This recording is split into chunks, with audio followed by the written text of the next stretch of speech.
신명기 28장 6절. 어제 5절까지 했죠. 광주리와 떡반죽 그릇이 복을 받을 것이며, 6절 내가 들어와도 복을 받고 나가도 복을 받을 것이니라 를 어떻게 생각하세요?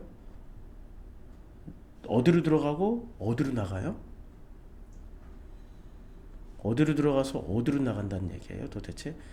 우리는 내가 들어와도 복을 받고 나가도 복을 받을 것이니라 라는 구절을 읽을 때 무슨 생각을 하냐면 집이구나, 집에 들어가고 집에 나가도 복을 받을 것이니라, 이런 생각을 한단 말이에요. 그런데 여기가 집일까요? 아니면 성전일까요? 아니면 지금으로 치면은 진안일까요? 지금 이게 광야란 말이에요.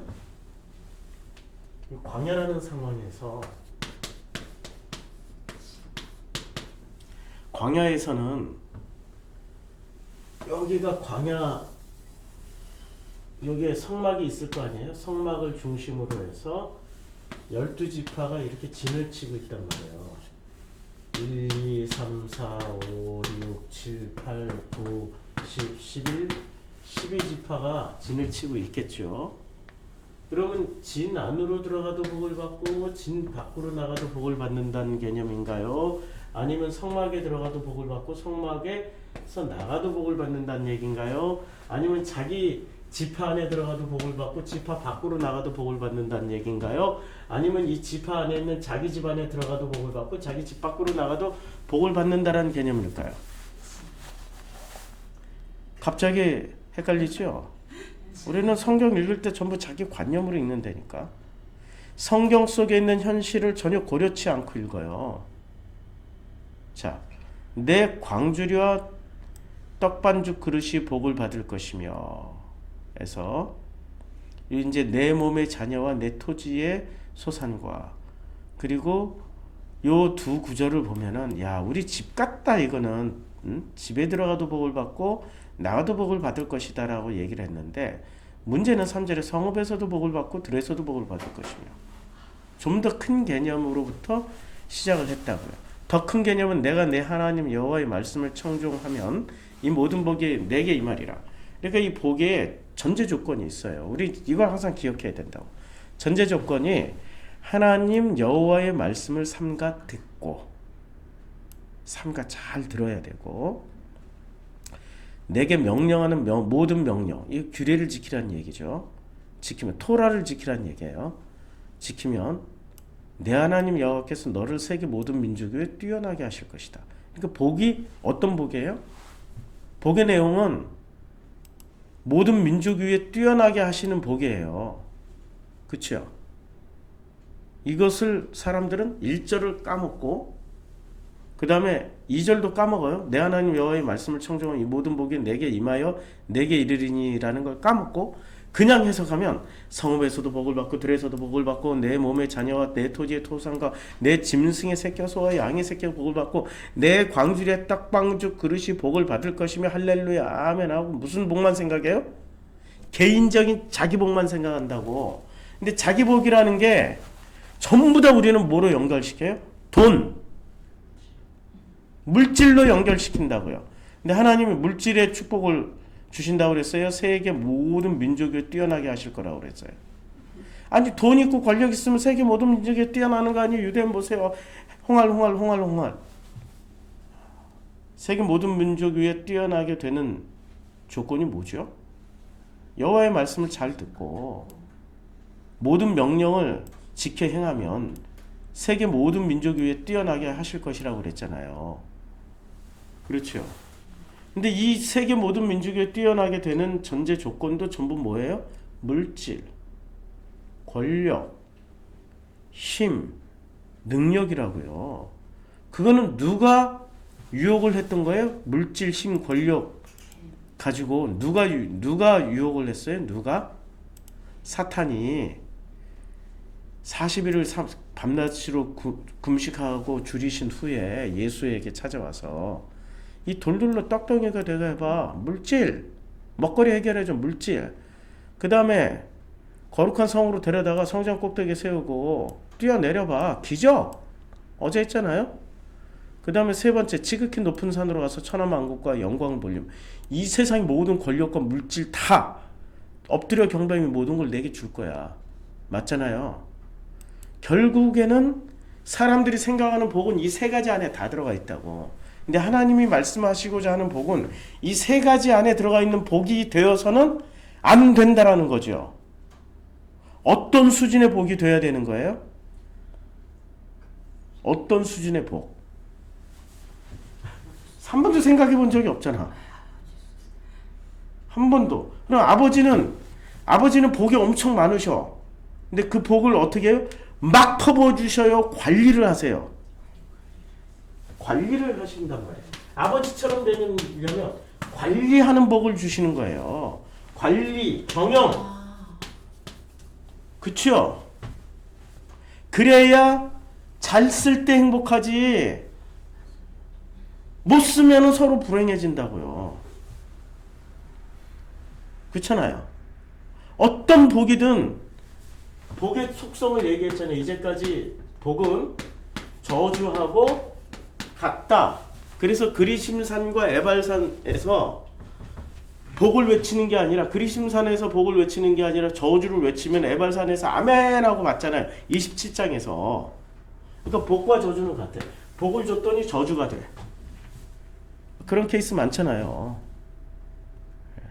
아버지, 부모의 유산 놔두고 죽도록 싸우다가 그렇게 좋고 좋았던 이 형제지간이 다 갈라지고 일가 친척 다 끊어지고 심지어 친구들까지 다 끊어져. 아니 갑자기 물려받은 유산인데 그걸 처음부터 지 돈으로 알고 다 달라붙어. 복이 됐어요? 저주가 됐어요? 저주가 됐죠. 우리는 받을 생각만 하지 그걸 관리하고 경영할 생각을 해본 적이 없는 존재들이라고요. 그러면 28장 이 복장, 저주장은 주시겠다는 얘기예요? 관리하라는 얘기예요? 관리법을 배워야지. 그러니까. 그래서 어떻게 배우냐? 자, 들어와도 복을 받고 나가도 복을 받을 것이다 라는 얘기가 어디든 상관없어. 진 안으로 들어와도 복을 받고 진 밖으로 나가도 복을 받고 성전 안에 들어와도 복을 받고 성막 안에 들어와도 복을 받고 성막 밖으로 복을 받고 12지파 중에 어느 지파 안에 들어와도 복을 받고 나가도 복을 받고 자기 집에 들어와도 복을 받고 자기 밖에도 나가도 복을 받는다라는 얘기는 본질이 주시겠다는 얘기예요. 주신 걸 관리하라는 얘기예요. 주신 걸 관리하라는 얘기. 그렇죠? 관리를 하면 되는 거예요. 그래야 광야에서 어디로 가요? 가나안 땅으로 가죠. 자, 가나안 땅에 들어가면은 복을 받을 거란 말이에요. 근데 이 복을 어떻게 하라고요? 관리 잘해서 잘 누리고 살으라고 지금 28장이 복을 약속해 주셨잖아요. 잘 누리고 잘 살아봐 하고. 맞죠? 그치요? 그러니까 이 가나안 땅에 들어가기 전에 이 사람들이 실컷 그냥 가나안 땅 들어서 이빨 받기만 해. 계속 받아. 그래서 가나안 땅에 살던 사람들보다 훨씬 더 큰 물질, 훨씬 더 큰 농산물, 훨씬 더 큰 엄청난 부를 축적하면은 행복할까요? 이거 보고 누가 쳐들어와요? 주변국들이 다 와서 뜯어먹을 거 아니에요. 애국도 와서 끼우끼우 뜯어먹으려고 그러고 위에 바벨론 옆에 있는 아랍 국가들이 다 와서 뜯어먹을 것이고 이 가나안 10부족들도 뜯어먹으려고 할 거 아니에요. 그렇죠? 그러니까 이렇게 들어가도 복을 받고 가나안 땅에서 나와도 복을 받을 수 있는 거는 많이 받아서가 아니라 관리와 경영을 잘해서 누리기 때문에 누리기 때문에 들어가도 복을 받고 나와도 복을 받는 거 아닙니까? 그렇죠? 배우셔야죠. 하나님의 재정을 어떻게 관리 경영하는지를 이제 배우셔야죠. 근데 이제까지 하나님 재정 경영하는 데 가면은 먼저 받기 위해서 뭐를 하라고 가르쳐요? 헌금하라고 가르치잖아요. 아이 진짜. 예. 아유 정말 한심스러운 것들이에요.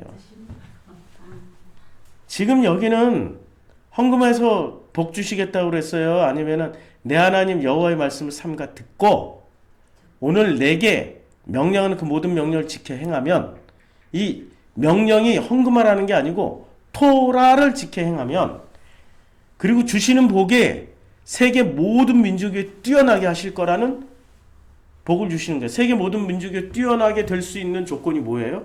물질 많이 받는 거예요? 복음을 깨닫는 거예요. 복음을 깨닫는 복이죠. 그럼 이걸 관리 경영을 잘해야죠. 복음을 깨달았어. 그럼 복음을 가지고 있어. 그럼 하나님이 어떻게 하시겠어요? 땅 끝까지 이르러 전파하시려고 준비를 시키겠죠. 그러면 그 다음에 따라오는 게 뭐가 따라오겠어요? 사람을 붙여주고 물질을 붙여주고 그 다음에 기자재를 붙여주고 할 거 아니에요. 그때부터 관리 경영이 뛰어나야 계속해서 누리면서 복음을 가지고 간다는 얘기죠. 그러니까 헌금 많이 해서 받는 복이 아니에요. 착각하지 마세요. 뭐 헌신, 봉사, 이 모든 수고로움, 헌금, 충성을 해서 받는 돈이 아니 물질이 아니라고, 그런 복이 아니라고. 이 자리에 하나님 다시 확인시켜줘요. 내 하나님 여호와의 말씀을 청종하면 이 모든 복이 내게 임하여 내게 이를 것이다 라고 말씀하세요. 그래서 그 결과로 6절에 내가 들어와도 복을 받고 나가도 복을 받을 것이니라.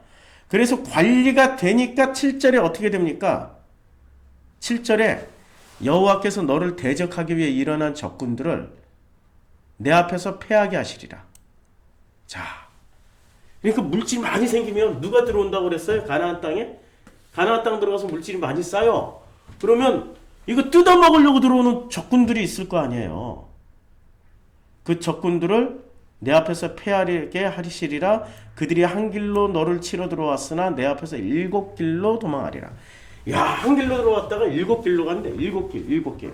그럼 7길은 자, 청경에서 7이라는 숫자는 우리 다 알잖아. 온 인류가 다 알잖아. 6은 재수 없는 숫자고 7은 좋은 숫자. 럭키 7. 그런데 왜 7길로 도망가? 좋은 길로? 6길로 도망가야 되는데. 그쵸? 이 치러 들어온 이 이 적군들의 정체가 뭐냐고요? 아, 그럼요. 7 귀신. 아니, 성경에서 7이라는 숫자의 공통분모, 예수가 어떻게 설명했지?